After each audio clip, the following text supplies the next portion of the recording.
ગઢડાના ચિરોડા ગામમાં પ્રેમ પ્રકરણમાં પિતા પુત્રનું અપહરણ. પોલીસે ગણતરીની કલાકોમાં બંનેને છોડાવ્યા, 3ની ધરપકડ.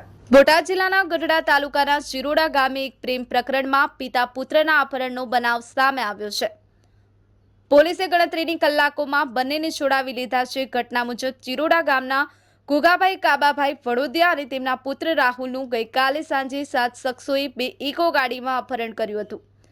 અપહરણના પત્નીએ પોલીસને જાણ કરતા તાત્કાલિક કાર્યવાહી શરૂ કરવામાં આવી હતી. પોલીસે જિલ્લામાં નાકાબંધી કરી અને અલગ અલગ ટીમો બનાવી તપાસ શરૂ કરી. એક ઇકો ગાડીને બોટાદથી પકડી પાડી ગુગાભાઈને છોડવામાં આવ્યા. બીજી ઇકો ગાડીમાં રહેલા આરોપીઓએ રાહુલને સાયલા રોડ પર છોડી દીધો હતો. આ ઘટના પાછળનું કારણ પ્રેમ પ્રકરણ છે. ગુગાભાઈનો પુત્ર આકાશ, જે રાજકોટમાં વિરમભાઈ ચાવડિયાની આઈસર ગાડી ચલાવતો હતો, તેને વિરમભાઈના ભાઈની પત્ની સાથે પ્રેમ સંબંધ હતો અને તે તેની સાથે ભાગી ગયો હતો. પોલીસે વિરમભાઈ જાગાભાઈ ચાવડિયા, રામભાઈ જાગાભાઈ ચાવડિયા અને દેવાભાઈ ઝાપડાની ધરપકડ કરી છે. કુલ 7 શખ્સો સામે અપહરણ સહિતની કલમો હેઠળ ગુનો નોંધવામાં આવ્યો છે. બાકીના 4 આરોપીઓની શોધખોળ ચાલુ છે.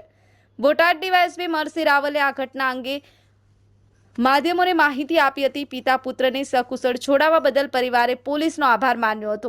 ન્યૂઝ 9 ગુજરાતી, બોટાદ. ગુગાભાઈ કાબાભાઈ વડોદિયા, ગામ ચિરોડા, અમને અપહરણ કરી ગયા હતા. હા, એ રાજકોટના ભરવાડ હતા. એને શું બાબતે છોકરી બાબત કહેતા હતા, એની છોકરા એટલે અમને કઈ સાહેબ માહિતી હતી નહીં એ બાબત, બરોબર. એટલે અમને અપહરણ કરી. એક મારા છોકરાને એકોમાં નાખ્યો, એકમાં મને નાખ્યો. પેલા તો આવીને સીધા અમને માર્યા, સારી રીતના, બધી રીતે પગલા માર્યા, પછી લાકડીઓ મારી, પછી અમને એક રૂમમાં છોકરાને નાખ્યો, એક રૂમ મને નાખ્યો. અને પછી અહીંથી ગયા એટલે મારા ઘરના આવીને અહીં તરત ત્યાં અમારી શિરોડાની પાર્ટીએ મારા ઘરના ને સાહેબ ભેગા થઈ ગયા હતા, પોલીસ વાળા. એટલે એને આવી રીતનું કીધું એટલે તરત જ બોટાદ પોલીસમાં જાહેરાત કરી દીધું. એટલે બોટાદ પોલીસે ત્યાં એને 3ને ઝડપી પડી, બરોબર. એટલે તરત ગઢડા પોલીસ ન્યાય તરત જ બોટાદમાં પહોંચી ગયા. બોટાદ આવી ગયા એટલે તરત આ જે ગુનેગારો હતા એને લોકઅપ કર્યા અને મને એક પર બેસાડ્યો. એટલે આભાર માનું છું ગઢડા પોલીસનો કે અમારે અપહરણમાંથી અમને મુક્ત કર્યા, નકર અમને મારી નાખવાનો અંદાજ હતો. હાવ સાહેબ, ગઢડા પોલીસ સ્ટેશનના જે ચિરોડા ગામ આવેલું છે, આ ચિરોડા ગામ ખાતે ગઈકાલે આશરે 5:30 વાગ્યાના અરસામાં જે ફરિયાદી બહેનો છે, વિનુબેન અને ભાવનાબેન, તેમના દ્વારા પોલીસ સ્ટેશન ખાતે એવી અમને રજૂઆત મળી હતી કે તેમના પતિ અને પુત્ર ગુગાભાઈ વાણોદિયા અને રાહુલભાઈ વાણોદિયાનું અપહરણ થયેલું છે અને કુલ 7 જેટલી વ્યક્તિઓ છે તે 2 ઇકો ગાડીમાં આવી અને અપહરણ કરી અને મારી અને તેમને લઈ ગયેલ છે. તેથી આ બાબતે બનાવની ગંભીરતાને સમજી પોલીસ દ્વારા તાત્કાલિક ટીમો બનાવવામાં આવી હતી. એમાં ગઢડા પોલીસ સ્ટેશનની team, Botad town police station અને લોકલ ક્રાઇમ બ્રાન્ચની ટીમ એસપી સાહેબશ્રીના માર્ગદર્શન મુજબ બનાવવામાં આવી હતી. અને આ ટીમોએ જે બંને ભોગ બનનારો છે તેમને તાત્કાલિક 2 કલાકમાં મુક્ત કરાવેલા હતા.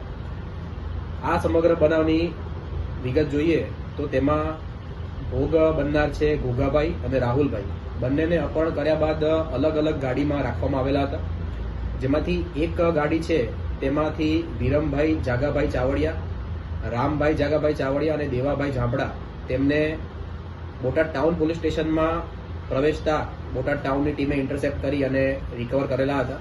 અને અન્ય જે ભોગ બનનાર છે રાહુલભાઈ, તે રાહુલભાઈને આ જે આરોપીઓની પાછળ પોલીસની ટીમો લાગેલી હોય, સાયલા ખાતે આરોપીઓ જે છે તે ભોગ બનનારને ઉતારી અને જતા રહેલા હતા. આથી રાહુલભાઈને ત્યાંથી રિકવર કરેલા છે.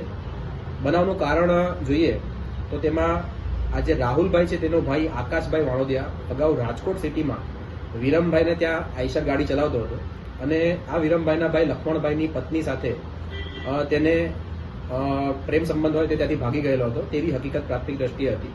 આથી આ બાબતનો ખાર રાખી અને આ લોકો ગુનાહિત કાવતરું રચી અને બોટાદ પોલીસ સ્ટેશન તથા ગઢડા પોલીસ સ્ટેશન વિસ્તારોમાં આવી અને આ જે વિનુબેન અને ભાવનાબેન છે તેમના ઘરે જઈ અને બંને ભોગ બનનારોને મારી અને અપહરણ કરેલું હતું.